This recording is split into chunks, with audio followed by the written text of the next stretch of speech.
નમસ્કાર દર્શક મિત્રો, સ્વાગત છે આપ સર્વેનું જીડીપીએલ જૂનાગઢ ન્યૂઝમાં। સૌપ્રથમ જોઈએ આજના મુખ્ય સમાચાર। શહેરનું સૌપ્રથમ બની રહેલ ઓવરબ્રિજ 26 જાન્યુઆરી 2027 સુધીમાં તૈયાર થઈ જવાનો શાસક પક્ષનો દાવો। જો કે કામની ગતિ જોતા શાસકોનું સ્વપ્ન અધૂરું રહેવાની સંભાવના। મહાનગરપાલિકાના તત્કાલીન કમિશનર ઓમ પ્રકાશે કોઈપણ જાતના ટેન્ડર વગર ₹7 કરોડનો વર્ક ઓર્ડર આપી દેતા વિપક્ષે એજન્સી અને કમિશનર સામે ખાતાકીય તપાસ માંગી। રાજ્ય સરકારે મ્યુનિસિપલ કમિશનરને તપાસ કરી સરકારમાં અહેવાલ આપવા આપ્યો આદેશ। મહાશિવરાત્રિના મેળાના સુચારુ આયોજન માટે કલેક્ટરે સાધુ સંતો અને ઉતારા મંડળના વ્યવસ્થાપકો સાથે યોજી બેઠક। સંતોના દર્શન માટે ભાવિકોને કોઈ હેરાન ન કરવા કલેક્ટરને સંતોએ કર્યું સૂચન। અને રાજ્ય સરકારે નશા મુક્ત ગુજરાતના આદેશ બાદ શહેરની વિવિધ પાનની દુકાન અને સોફ્ટ ડ્રિંક પાર્લરમાં ગોગો સ્મોકિંગ કોન અને પરફેક્ટ રોલ સહિતની સામગ્રી અંગે પોલીસે કરી તપાસ। આ તમામ સમાચાર આપણે વિગતવાર જોઈએ તે પહેલા લઈએ એક બ્રેક।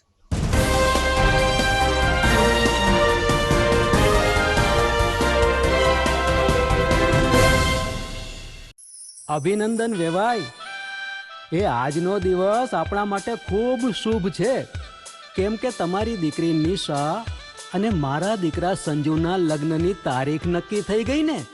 હાજી પપ્પા, લગ્નની તારીખ તો નક્કી થઈ ગઈ, પણ લગ્ન માટેની જ્વેલરીઓ?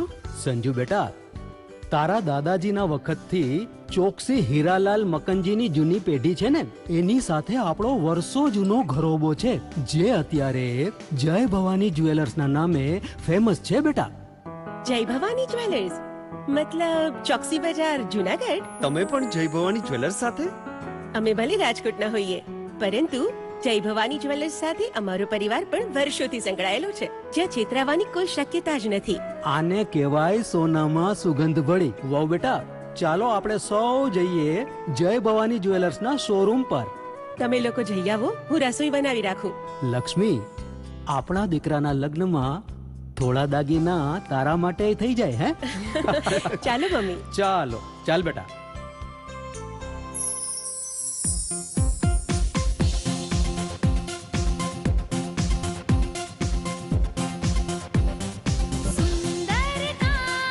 વ્યાજબી દામ, એક જ નામ, જય ભવાની જ્વેલર્સ, તહેવાર વ્યવહાર, બંગડી વીતિહાર, ડિઝાઇન અપાર, જય ભવાની જ્વેલર્સ, જય ભવાની જ્વેલર્સ।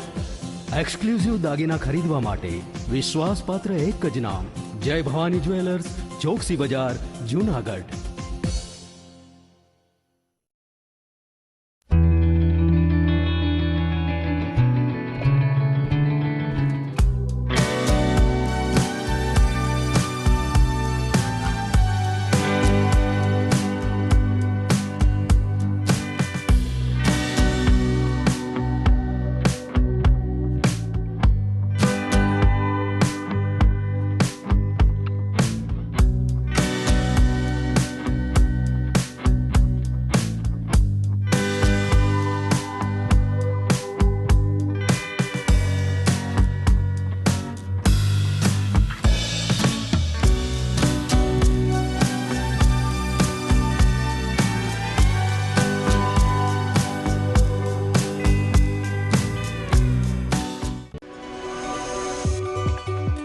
જૂનાગઢના યુવા ક્રિકેટ પ્રેમીઓ માટે આનંદના સમાચાર।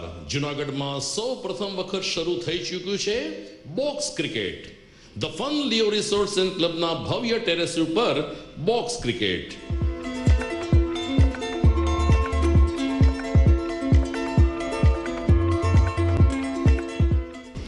બોક્સ ક્રિકેટ નોંધી લેશો સમય સવારે 6 થી બપોરે 12 અને સાંજે 6 થી રાત્રિના 12। વ્યવસાયકારો નોકરિયાત વર્ગ માટે ખાસ રાત્રિનો સમય પણ શરૂ કરવામાં આવ્યો છે।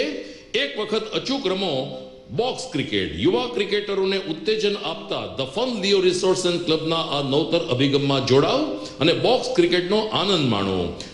વિશેષ માહિતી અને રજીસ્ટ્રેશન માટે સંપર્ક 0285 2658 444।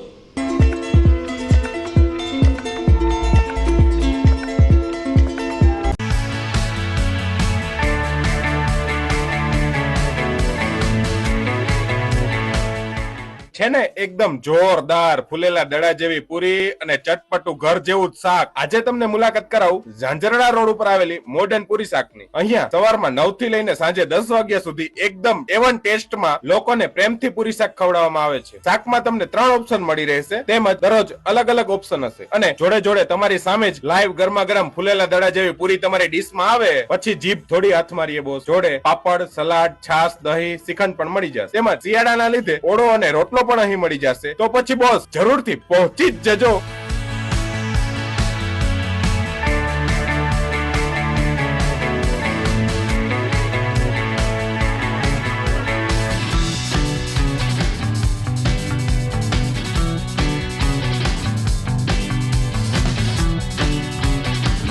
મોડર્ન પૂરી શાક. એડ્રેસ સિદ્ધનાથ મહાદેવ મંદિરની આગળ, બાબા કોમ્પ્લેક્સ સામે, Zanzarda road, Junagadh. Mobile number 9979384445.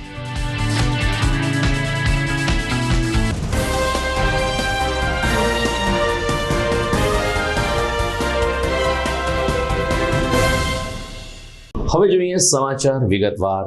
Junagadh નગરપાલિકામાંથી મહાનગરપાલિકાનું રૂપાંતર થયાને 20 વર્ષથી વધુ સમય થઈ ગયો છે. આમ છતાં જુનાગઢમાં એક પણ ઓવરબ્રિજનું નિર્માણ થઈ શક્યું નથી.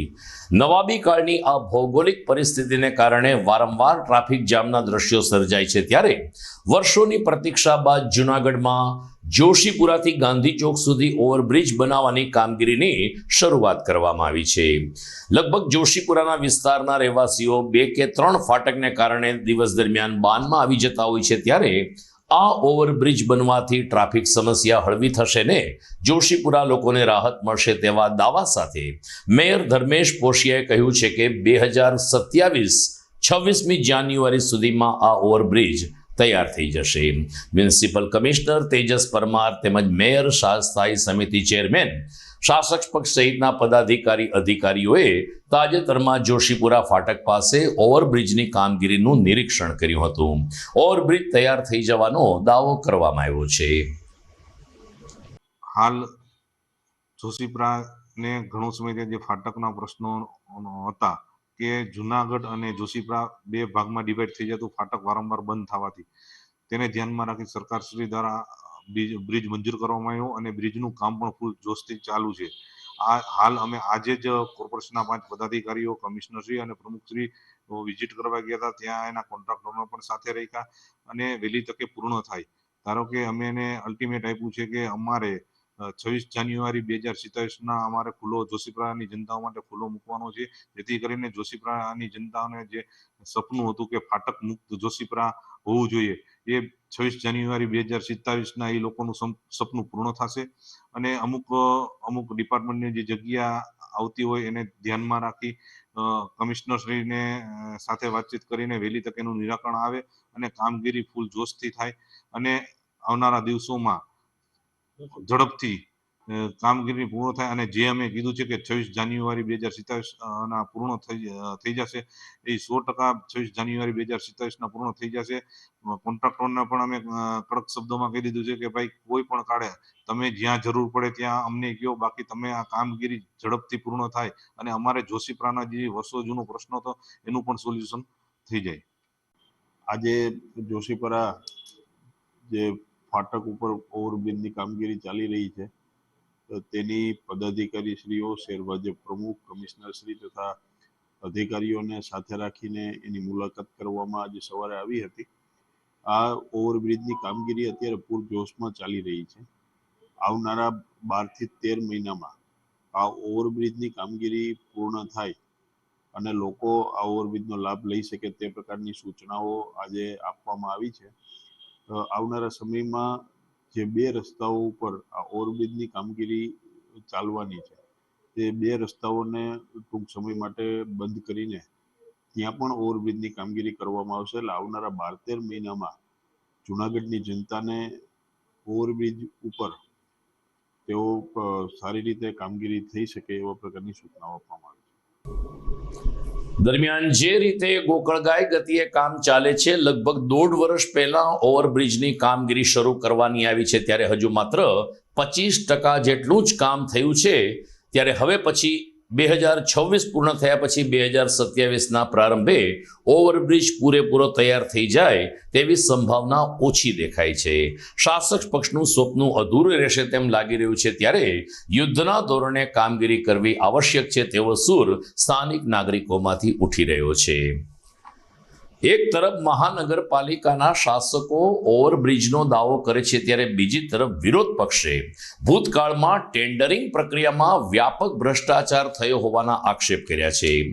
વિરોધ પક્ષના નેતા લલિત પરસાણાએ લાંચ રૂશ્વત વિરોધી ખાતામાં તપાસ કરીને મહાનગરપાલિકાના તત્કાલીન મ્યુનિસિપલ કમિશનર ડોક્ટર ઓમ પ્રકાશે પોતાના વહીવટદારના શાસન દરમિયાન કોઈ પણ પ્રકારની ટેન્ડરિંગ પ્રક્રિયા વગર એક ચોક્કસ એજન્સીને કામ આપી દીધો હોવાના લેખિત પુરાવા રજૂ કર્યા છે. લગભગ 6 કરોડ 23 લાખ રૂપિયાનું કામ ટેન્ડરિંગ વગર આપવામાં આવ્યું છે, ત્યારે વિરોધ પક્ષે ખાતાકીય તપાસની માગણી કરી છે. પૂર્વ કમિશનર ઓમ પ્રકાશ દ્વારા જ્યારે વહીવટી શાસન હતું ત્યારે 10/2024માં જીઆઈપીએલ કંપનીને જે કન્સલ્ટિંગ માટે એને કોઈ પણ બીડ વગર ટેન્ડર કન્સલ્ટિંગનું આપ્યું હતું. ત્યારબાદ એને ડીપીઆર તૈયાર કરી અને જે મહાનગરપાલિકાના જે પણ શાખાઓ છે એ ઓનલાઈન ડિજિટલાઇઝેશન થઈ જાય અને લોકોને ઘેરે બેઠા તમામ સુવિધા મળે. કોર્પોરેશનના ડોક્યુમેન્ટ ઓનલાઈન થાય, વારે ઘડીએ કાગળિયામાંથી મુક્તિ મળે અને લોકો પણ અને અધિકારીઓ અને જે કોર્પોરેટરો છે અને પદાધિકારીઓ એ પણ જોઈ શકે કે ફાઇલો ક્યાં છે, કઈ જગ્યાએ છે, જેથી કરી કામ વહેલા પતે અને ઓનલાઈન પ્રક્રિયા થવાથી પારદર્શકતા આવે, જેથી કરીને ભ્રષ્ટાચાર ઓછો થાય. એને બદલે આપણે જોઈએ કે જે ભ્રષ્ટાચાર ઓછું કરવાનું જે ટેન્ડર હતું, ડિજિટલાઇઝેશન કરવાનું હતું, એને જ આ લોકોએ એવી રીતના ટલે ચડાવ્યું કે જે કન્સલ્ટ એજન્સીને એ સરકારનો જીઆર હતો કે એને માત્ર કન્સલ્ટિંગ આપી શકાય વગર ટેન્ડરે, એને બદલે મહાનગરપાલિકાએ જે ટેન્ડર કર્યું હતું એ ટેન્ડર રદ કરી અને એને ઓમપ્રકાશ દ્વારા જે પૂર્વ કમિશનર હતા જીઆઈપીએલ કંપનીને માત્ર એના કાગળ ઉપર કે અમને આ ટેન્ડર આપો તો અમે આ કામ છે એ સસ્તામાં કરી દઈશું એવું કહીને 8 મહિનાની એને મુદત આપી અને એને 6.45 કરોડનું ટેન્ડર આપી દીધું. ત્યારબાદ આપણે જોઈએ કે એને 8 મહિનાની મુદત હતી, પરંતુ 8 મહિનામાં કોઈ પણ કામગીરી ન થઈ. એક પણ મોડ્યુલ, જે 18 મોડ્યુલ તૈયાર કરવાના હતા વિવિધ, જે મહાનગરપાલિકાને મોટામાં મોટો ફાયદો થાય ને પારદર્શકતા, એમાંથી એક પણ મોડ્યુલ ના કર્યું. એને હિસાબે આપણે જોઈએ કે મહાનગરપાલિકા ડિજિટલાઇઝેશન નથી અને કંપની દ્વારા જે જીઆઈપીએલ કંપની છે એના દ્વારા 32-34 લાખનું બિલ પણ મૂકી દીધું, કોઈ પણ કામગીરી નહોતી કરી. એટલે આ બાબતે અમે લાંચ રૂશ્વત બ્યુરો જે અમદાવાદ છે ત્યાં અમે ફરિયાદ કરી હતી અને અહીંયા જે આયોગ છે ગાંધીનગર એમાં પણ ફરિયાદ કરી હતી તકેદારી આયોગમાં, અને અહીં તમામ જગ્યાએ તમામને આ બાબતે કીધું હતું કે ભાઈ કંપનીએ કામ નથી કર્યું તો એને બિલ છે ને, અને સરકારનો જે 2012નો ક્લિયરિફિકેશન જીઆર છે એનો ભંગ કરી અને જે કમિશનર ઓમ પ્રકાશ દ્વારા આ જે જીઆઈપીએલ કંપની છે એને બેઠા થાળે ટેન્ડર આપી દીધું હતું.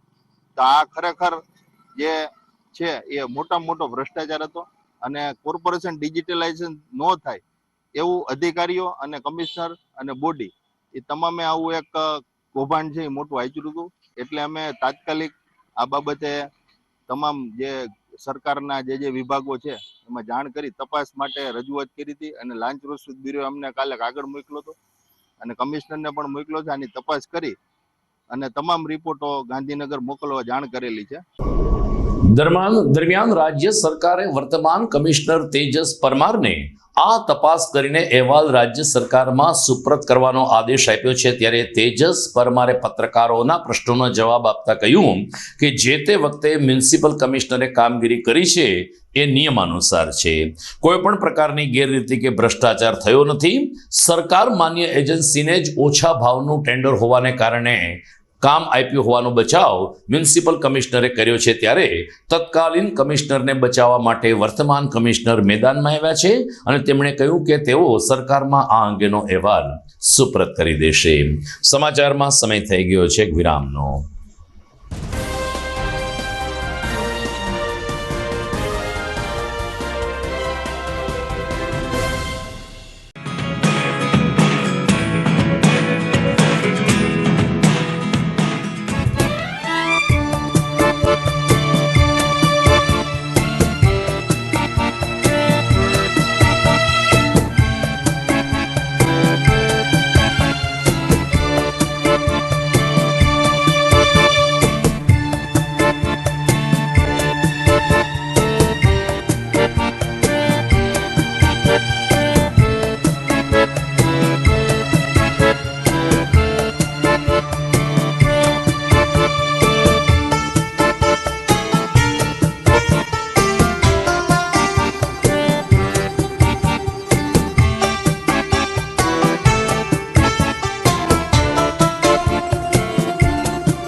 વિરામ બાદ દ્વિતીય ચરણમાં આપનું સ્વાગત છે. આગામી 11 ફેબ્રુઆરીથી 15 ફેબ્રુઆરી સુધી ગિરિવર ગિરનારની ગોદમાં મહાશિવરાત્રિનો મેળો યોજાશે. મિની કુંભનું વિશેષણ પ્રાપ્ત થયું છે, પરંતુ સાચા અર્થમાં મિની કુંભ જેવી કોઈ વ્યવસ્થા કે સગવડતા આ મેળામાં ઉપલબ્ધ થતી નથી. ત્યારે જિલ્લા કલેક્ટર અનિલકુમાર રાણાવસિયાએ મેળાઓ સુચારુ રીતે પૂર્ણ થાય, ભાવિકોને કોઈ તકલીફ ન પડે તે માટે સાધુ સંતો સાથેના સૂચન અને ઉતારા મંડળ વ્યવસ્થાપક સાથેની એક મીટિંગ યોજી હતી. કલેક્ટર કચેરીના સભાખંડમાં આ બેઠક સંપન્ન થઈ ત્યારે ગૌરક્ષા આશ્રમના મહંત શેરનાથ બાપુએ કહ્યું કે અમે કલેક્ટર કચેરીને સૂચન કર્યું છે કે દિગંબર સાધુ હોય કે અન્ય સંતો હોય, દૂર દૂરથી ભાવિકો દર્શન માટે આવતા હોય છે. આ ભાવિકોને કોઈ હેરાનગતિ ન થાય, તકલીફ ન પડે તે જોવાની વહીવટી તંત્રની ફરજ છે. અન્ય સંતોએ શૌચાલય ખુલ્લા રાખવા, ભવનાથમાંથી એક્ઝિટ માટે અન્ય વિકલ્પો વિચારવા પણ કલેક્ટરને કેટલાક સૂચનો કર્યા હતા. જુનાગઢ ભવનાથ તળેટીમાં શિવરાત્રિના મેળાના આયોજન માટે કલેક્ટર સાહેબે આજે મીટિંગ બોલાવી. એમાં સૌ સંતોએ હાજરી આપી. સૌ સંતોના વિચારો કલેક્ટર સાહેબે લીધા. સંતોના એવા વિચારો હતા કે આવનાર પબ્લિકને તકલીફ ન થાય, સંતોના દર્શન માટે લોકોને કંઈ મુશ્કેલી ન થાય. શિવરાત્રિનો મેળો આયોજન બંધ વ્યવસ્થિત રીતે નિર્માણ કરવામાં આવે. એમાં પાર્કિંગની વ્યવસ્થાથી લઈ, લોકોના પાણી પીવાની વ્યવસ્થાથી લઈ, લોકોને દુકાનથી માંડી અને ગેસથી માંડી બધી વ્યવસ્થા ભવનાથમાં મળી જાય એવી આશા અપેક્ષા સાથે સૌ સંતોએ આવેદનમાં આપ્યા. ઘણી બધી બાબતોની ચર્ચાઓ વિચારણા થઈ છે. આવો શિવરાત્રિનો મેળો સુવ્યવસ્થિત રીતે આયોજિત બંધ યોજાય એવી કલેક્ટરની અને જૂનાગઢના મેળાના સૌ સંતોની આશા અને અપેક્ષા સાથે આજની આ મિટિંગ અહીંયા પૂરી થઈ છે. તંત્ર સારો રસ લઈ રહ્યો છે. સંતોની પણ એક સદભાવના છે કે જ્યારે પરિક્રમાનો મેળાનું આયોજન બંધ રહ્યું હતું ત્યારે શિવરાત્રિના મેળામાં વધુને વધુ લોકો આવશે અને એની વ્યવસ્થા માટે આપણે સૌ સાથે મળી અને કામ કરતા રહીએ. રાજ્યમાં શિક્ષણની ગુણવત્તા ઉપર કોઈ અસર ન થઈને વર્ષે ગુણવત્તા સારી બને તે માટે પાછલા કેટલાક વર્ષોથી શિક્ષણ વિભાગનું માઇક્રો ઓડિટ કરવાની કામગીરી શરૂ કરવામાં આવી છે. સોશિયલ ઓડિટના નામથી આ પ્રક્રિયા અંગેનો એક કેમ્પ તાજેતરમાં જૂનાગઢ ખાતે સંપન્ન થયો હતો. આ અંગે ઇન્ચાર્જ જિલ્લા પ્રાથમિક શિક્ષણાધિકારી જણાવ્યું કે આ શિક્ષણમાં લગભગ આ ઓડિટમાં 150 જેટલા પ્રશ્નો હોય છે જે પ્રિન્સિપાલશ્રીએ પૂરવાના હોય છે અને આ પ્રશ્નોના ઉત્તરને આધારે શાળાની ગુણવત્તા, વિદ્યાર્થીઓને મળતી સુવિધા અંગે એક ચોક્કસ તારણ કાઢવામાં આવે છે. સોશિયલ ઓડિટની પ્રશંસા પ્રાથમિક શિક્ષણાધિકારીશ્રીએ વ્યક્ત કરી હતી. હું આરજી જેઠવા, ઇન્ચાર્જ જિલ્લા પ્રાથમિક શિક્ષણ અધિકારી જુનાગઢ. સોશિયલ ઓડિટનો ગઈકાલે તાલીમ સેમિનાર થયો ને સોશિયલ ઓડિટ છે એ શાળાઓના તમામ પાસાઓને આવરી લેતું એક વિશાળ ઓડિટ છે. એમાં 165 જેટલી વિશાળ પ્રશ્નોત્તરી સમાયેલી છે. એ પ્રશ્નોત્તરીની અંદર નિયમિતતા, શિક્ષણની ગુણવત્તા, બિલ્ડિંગની પરિસ્થિતિ, મેદાન, શિસ્ત, સેવા એવા વિશાળ દ્રષ્ટિકોણને આવરી લેતી વિશાળ પ્રશ્નોત્તરી છે. અને એ પ્રશ્નોત્તરી મારફત એમનું ઓડિટ થાય છે. એટલે એક નવા કોન્સેપ્ટ જેવી બાબત છે અને સોશિયલ ઓડિટ એ થવું જ જોઈએ અને સરાહની બાબત છે. એમાં ગઈકાલના સેમિનારમાં રાજ્ય કક્ષાથી ઉપસ્થિત રહી અને તજજ્ઞશ્રીઓએ તાલીમ આપી અને આ તાલીમની અંદર જુનાગઢ જિલ્લાના તમામ તાલુકા પ્રાથમિક શિક્ષણ અધિકારીશ્રીઓ, તમામ બીઆરસી શ્રીઓ, તમામ કેળવણી નિરીક્ષકશ્રીઓ, 20 જેટલા એસએમસીના સભ્યશ્રીઓ અને 25 જેટલા શાળાના વિદ્યાર્થીઓ, આમ ટોપ ટુ બોટમ તમામને ઉપસ્થિત રાખી અને 90 જેટલી વિશાળ સંખ્યામાં હાજર રહી તમામ અપેક્ષિત તમામોએ હાજરી આપી અને તાલીમ સંપન્ન કરવામાં આવી અને એનાથી એક નવો દૃષ્ટિકોણ ઉપસે એવું લાગે છે.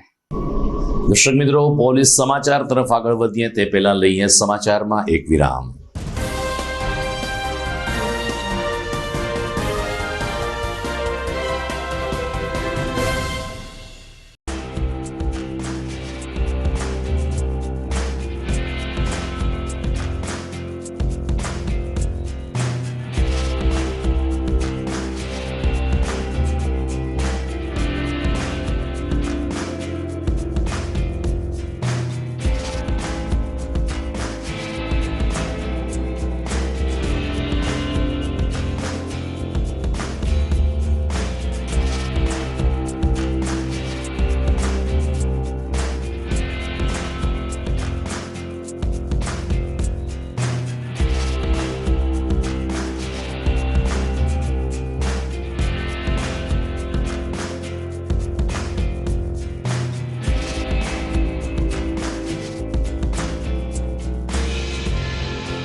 ઘર લગ્ન માટે તૈયાર છે.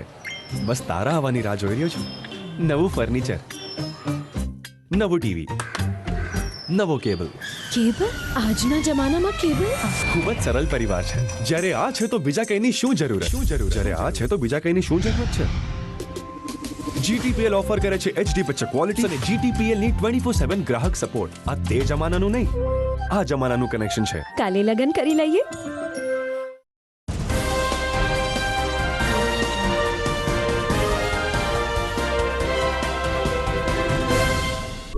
વિરામ બાદ આપનું સ્વાગત છે. ગુજરાતમાં પાછલા કેટલાક સમયથી યુવાધન નશાકારક પદાર્થોના સેવન ઉપર રવાડે ચડ્યું છે, ત્યારે ગૃહ વિભાગે આદેશ આપીને તમામ જિલ્લા, તમામ શહેર અને ગ્રામ્ય વિસ્તારમાં નશાકારક પદાર્થની સામગ્રીનો નાશ કરવા માટે આદેશ આપ્યા છે.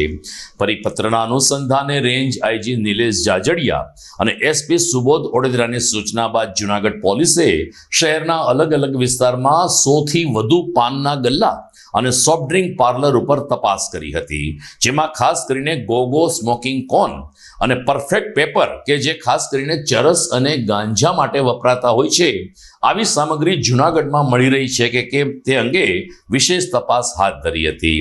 આ અંગે DYSP ગ્રામ્ય રવિરાજસિંહ પરમારે કહ્યું કે ગૃહ વિભાગના આદેશના અનુસંધાને પોલીસે કામગીરી હાથ ધરી છે અને હજુ પણ ચાલુ રાખવામાં આવશે.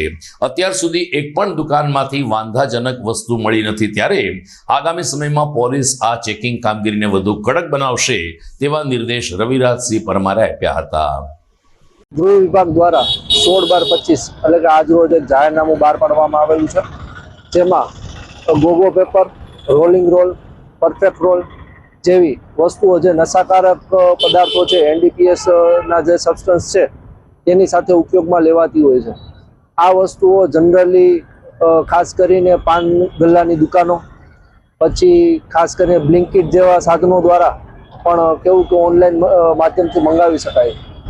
આવી વસ્તુઓનું સંગ્રહ કરવું, વેચાણ કરવું કે તેને કોઈ હોલસેલમાં વેચવી તે ગુનો બને છે. જે અનુસંધાને આજે જાહેરનામાના અન્વયે જૂનાગઢ જિલ્લામાં પોલીસ અધિક્ષક સાહેબ શ્રી સુબોધ વડોદરા સાહેબની સૂચના અન્વયે LCB, SOG તથા A division, B division, C division, taluka police સ્ટેશનની વિવિધ અલગ અલગ ટીમો બનાવી તમામ આવી જગ્યાઓ ચેકિંગ હાથ ધરવામાં આવેલ છે અને આવી કોઈ પણ વાંધાજનક વસ્તુઓ મળી આવશે તો તે અન્વયે કાયદેસરની કાર્યવાહી કરી આગળની કાર્યવાહી હાથ ધરવામાં આવશે. તો બીજી તરફ જિલ્લા પોલીસની સતર્કતાને કારણે જૂનાગઢ શહેર અને જિલ્લામાં સાયબર ફ્રોડના અનેક કિસ્સાઓ પકડવામાં આવી રહ્યા છે, જેમાં અવધૂત આશ્રમના મહંત કલ્યાણગીરી બાપુની પણ પોલીસે ધરપકડ કરી છે. ગઈકાલે ગ્રામ્ય પોલીસ કચેરી ખાતે DYSP ગ્રામ્ય રવિરાજસિંહ પરમારે આ અંગેની પત્રકાર પરિષદને સંબોધતા કહ્યું કે અવધૂત આશ્રમની ગૌશાળાના સંચાલક કલ્યાણગીરીના 3 બેંક ખાતા ઉપર સાયબર ફ્રોડની 8 ફરિયાદના આધારે 40.5 લાખ રૂપિયા જમા થયા છે અને કલ્યાણગીરીએ આ પૈસા ઉપાડી પણ લીધા છે. ત્યારે પોલીસ તપાસમાં આ અંગે ઓપરેશન બ્લુ હન્ટમાં વધુ સટ્ટાઓનો પર્દાફાશ થાય તેવી સંભાવના જોવાઈ રહી છે. કેરાળાની SBI વડાલ શાખા તેમજ IDFC ફર્સ્ટની દોલતપરા બ્રાન્ચ અને અન્ય બ્રાન્ચોમાં કલ્યાણગીરીના અનેક પૈસાઓ સામે આવ્યા છે, ત્યારે સાયબર ફ્રોડના વધુ કિસ્સાઓ સામે આવે તેવી આશા રવિરાજસિંહ પરમારે વ્યક્ત કરી છે. તાજેતરમાં નાયબ મુખ્યમંત્રીશ્રીના આગેવાની હેઠળ સમગ્ર ગુજરાત રાજ્યમાં ઓપરેશન બ્લુ હન્ટ અંતર્ગત વિવિધ સાયબર ક્રાઇમની ફરિયાદ દાખલ કરવામાં આવે છે. જે પૈકી એક તાલુકા પોલીસ સ્ટેશન ખાતે સાયબર ક્રાઇમની ફરિયાદ દાખલ કરવામાં આવેલ છે. બનાવની વિગત એવી છે કે સાયબર ક્રાઇમની જે ફરિયાદો થાય છે તે પૈકી જે સાયબર ક્રાઇમના જે નાણાં છે તે જુદા જુદા અકાઉન્ટમાં ટ્રાન્સફર કરીને તેને લોકલ લેવલેથી વિથડ્રોલ કરવામાં આવે છે. આ અકાઉન્ટોને L1 અકાઉન્ટ તરીકે ઓળખવામાં આવે છે. એટલે ખરેખર આ અકાઉન્ટ જે હોય છે તે મ્યુલ અકાઉન્ટ હોય છે, એટલે કે જે સાયબર ફ્રોડના નાણાં છે તે અકાઉન્ટમાંથી વિથડ્રો કરવામાં આવે છે. આવી જ એક ફરિયાદ કેરાળા ગૌ સેવા ટ્રસ્ટ ના વ્યક્તિ કલ્યાણગીરી જે છે તેઓના અકાઉન્ટમાં અલગ અલગ 8 NCCRP ની ફરિયાદો હતી અને કુલ 40,76,380 રૂપિયાનું ફ્રોડુલન્ટ અમાઉન્ટ આ અકાઉન્ટમાં જમા થયેલ હોય, જેના અનુસંધાને ઓપરેશન મ્યુલ હન્ટ અંતર્ગત એફઆઈઆર દાખલ કરવામાં આવેલી છે અને જે આ કલ્યાણગીરી જે વ્યક્તિ છે તેઓ એક કેરાળા ગૌ સેવા ટ્રસ્ટના નામે પણ એક એકાઉન્ટ હોય, તેમાં પણ 5 ફરિયાદ દાખલ થયેલી હોય, જેની ફ્રોડ્યુલન્ટ અમાઉન્ટ 25,20,000 હોય. કુલ 8 ફરિયાદ અને જે આ ફ્રોડ્યુલન્ટ અમાઉન્ટ 40 લાખ જેટલી છે તેઓએ તેનો ઉપયોગ કરેલો હોય, વિડ્રોલ કરેલો હોય, જેથી તેઓના વિરુદ્ધ કાયદેસરની કાર્યવાહી હાથ ધરવામાં આવે છે. તો દર્શક મિત્રો, આ સાથે જ આજના સમાચાર પૂરા થાય છે, પરંતુ જોઈએ મુખ્ય સમાચાર ફરી એકવાર. શહેરનું સૌ પ્રથમ બની રહેલ ઓવરબ્રિજ 26 જાન્યુઆરી 2027 સુધીમાં તૈયાર થઈ જવાનો શાસક પક્ષનો દાવો. જો કે કામની ગતિ જોતા શાસકોનું સ્વપ્ન અધૂરું રહેવાની સંભાવના. મહાનગરપાલિકાના તત્કાલીન કમિશનર ઓમ પ્રકાશે કોઈ પણ જાતના ટેન્ડર વગર ₹7 કરોડનો વર્ક ઓર્ડર આપી દેતા વિપક્ષે એજન્સી અને કમિશનર સામે ખાતાકીય તપાસ માંગી. રાજ્ય સરકારે મ્યુનિસિપલ કમિશનરને તપાસ કરી સરકારમાં અહેવાલ આપવા આપ્યો આદેશ. મહાશિવરાત્રિના મેળાના સુચારુ આયોજન માટે કલેક્ટરે સાધુ સંતો અને ઉતારા મંડળના વ્યવસ્થાપકો સાથે યોજી બેઠક. સંતોના દર્શન માટે ભાવિકોને કોઈ હેરાન ન કરવા કલેક્ટરને સંતોએ કર્યું સૂચન. અને રાજ્ય સરકારે નશા મુક્ત ગુજરાતના આદેશ બાદ શહેરની વિવિધ પાનની દુકાન અને સોફ્ટ ડ્રિંક પાર્લરમાં ગોગો સ્મોકિંગ કોન અને પરફેક્ટ રોલ સહિતની સામગ્રી અંગે પોલીસે કરી તપાસ. તો મને રજા આપશો. નવા સમાચાર સાથે ફરી મળીશું આવતીકાલે. નમસ્કાર.